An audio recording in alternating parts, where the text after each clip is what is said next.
And meron ako ditong 6 na egg. Haluin ko muna.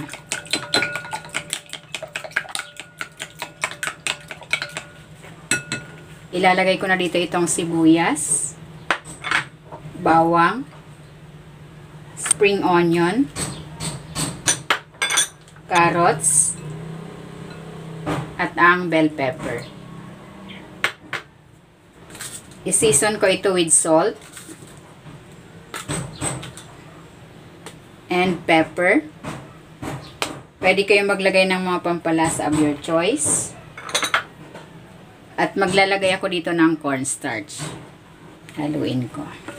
Kung hindi ka pa nakapag-subscribe sa aking channel, please subscribe at i-click mo na rin ang notification bell para lagi kang updated sa aking latest recipes. Ayan, okay na ito. Pwede na natin itong i-transfer sa pan.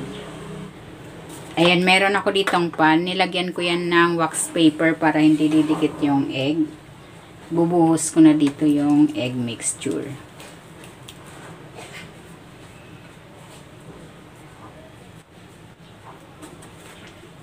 Ayan, okay na ito.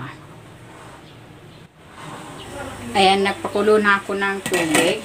Ilalagay ko na itong mixture.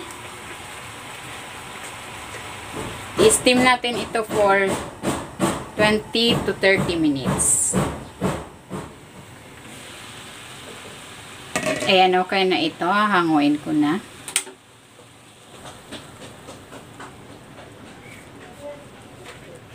Ayan, tinanggal ko na yung parchment paper. Hihiwain ko na ito.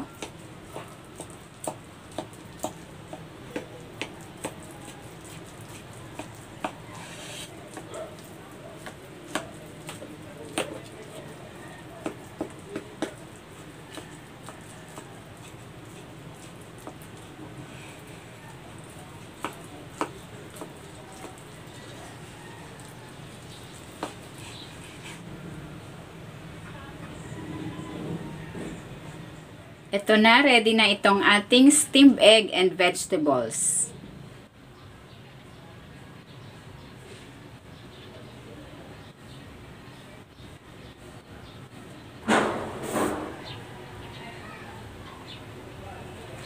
Ayan, meron ako ditong sweet chili sauce. Lagyan natin.